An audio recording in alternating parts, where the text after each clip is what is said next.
this intro quick.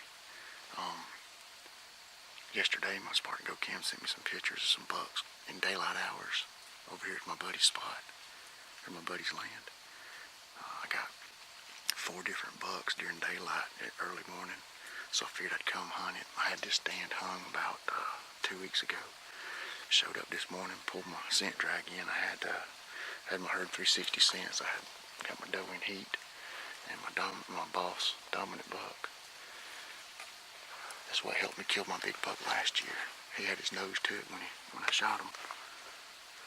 But I got here, got set up, hung my drag in a tree about 30 yards away. Got up in the tree, hooked my camera up, got my safety harness put on. Turned around and sat down, and a buck was standing right up underneath me.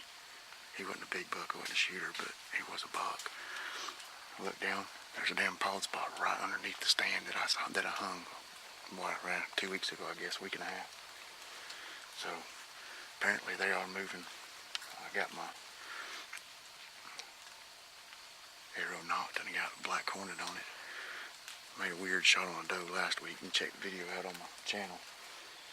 But they've got recovered a broadhead and it's on that arrow. I've shot 5. I've been through 5 deer with it.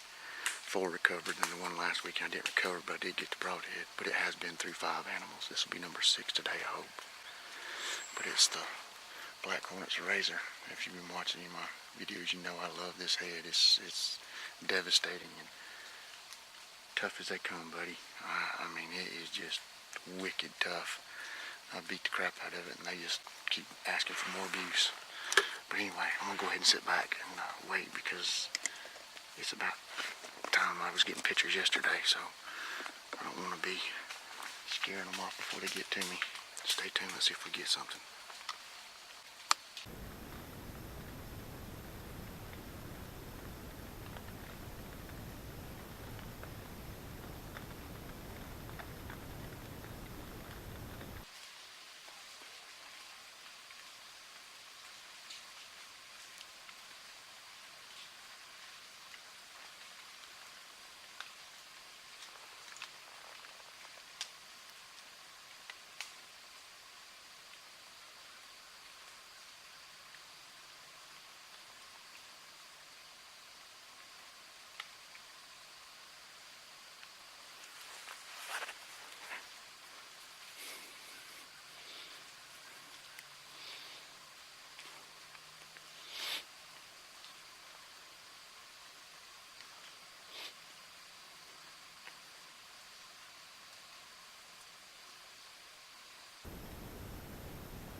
Well, she ain't going nowhere. That's for damn sure. Put another one in her right quick.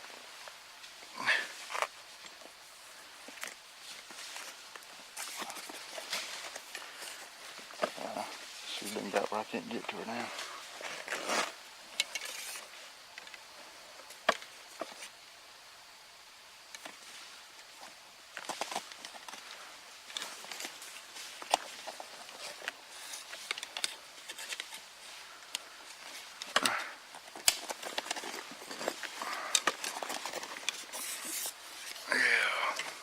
I always hate it when that happens.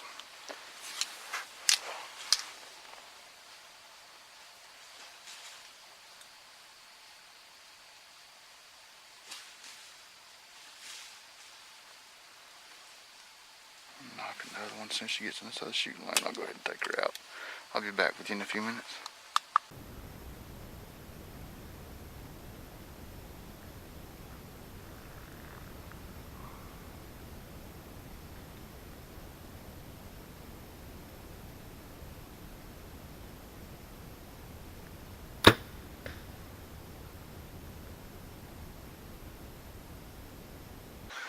Clean my hands off just a minute. You can see this.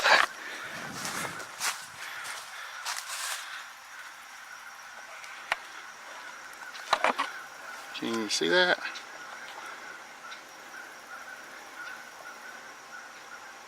I'm gonna get it out and see what happened.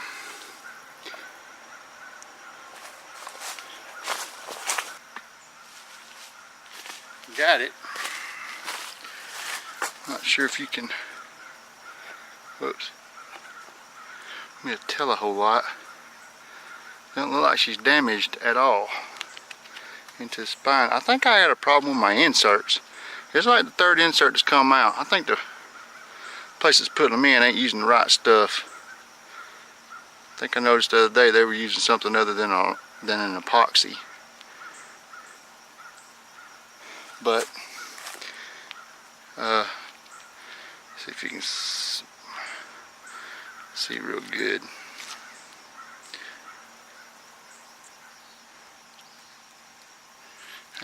Hang on a second, let me do this.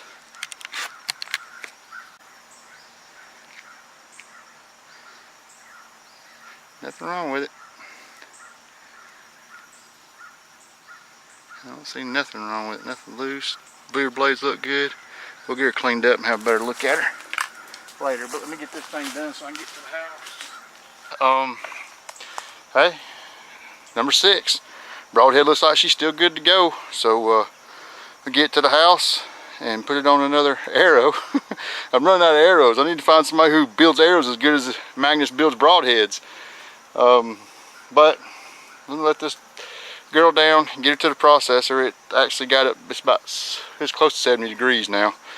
I had this doe come in with another one, and while they were feeding, 5 more of them come off the hill, and the 5 that came off the hill turned and went another way and took the other one that was with this one, went with it, and I was scared this one wasn't going to step out into the shooting lane, but it did, and I was able to put one on it, but I hit high. Pretty big hole. She must have been quartering a little bit because the hole goes that way and freaking right through the ribs. But you can see that right there. I hope you can. I'm turning the viewfinder around where I can see if you can see it.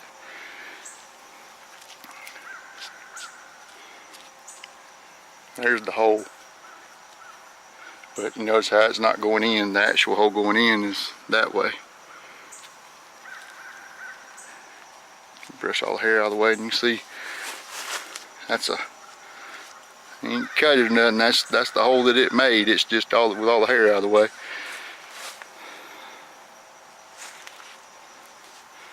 Neem broadhead, you can actually see right there. You can see there's the main blade, and then where it kicks out right there for the bleeder blade on that side. But I'm telling you, I know the last 2 deer haven't been the best in the world to show how well these things operate, but still, they put the meat on the table. So, and I hit a little far back, which is good because now I don't have no bloodshot shoulders or nothing, so now I get more meat out of it. But hey, we'll get this broadhead right here and we will clean her up. Honestly, I cannot see anything wrong with that. No chips, no nothing. So we're fixing to go. I'll put an edge on it, and we're fixing to go for animal number 7. That's impressive. 7 deer. Show me a rage, it'll do that. All right. Later, guys. All right. So after I got home, I decided to review the footage because that just didn't seem right to me that I would spine shoot that deer, being that she was 33 yards away, didn't know I was there, and broadside. Should have been a chip shot, easy, boiler room shot, and she should have been done. Well, after looking at the video footage, slowing it down, I actually hit a limb before I hit the deer. So that's what caused me to hit high. This is something I just want everybody to know. Things like this happen. Don't get discouraged because you have problems. Because if you bow hunt long enough, you're going to have issues. You're going to hit a limb. You're going to lose equipment. You're going to lose an animal. Okay? We all have done it. If you're a bow hunter and you've never lost an animal, you haven't hunted long enough. But, just to show you, here's the broadhead. This one was the one that I spine shot her with. I actually followed up with another shot, and she was sitting still and she was in the open, and I heart shot her and went ahead and put her out of her misery. But I have nothing, no chips, no dings, no nothing on here. So I'm gonna put an edge on it. I already put it on another arrow. And put an edge on it and put her back in the quiver. Went ahead and got some pink and white fletchings. Got number 1 on here, so I know this is my number 1 arrow to go with. This is the one we're trying to get as many animals as we can. So far, that was number 6. So we need as many more as we can get, but if we can get number 7, I'm looking for at least 10 animals out of this broadhead is what I'm looking for. And we don't like many more to go. So if you'll stay tuned and watch, hopefully this season I'll be able to pull it off and get 10 animals with this one broadhead. Alright, well, like and subscribe, and hope y'all enjoy.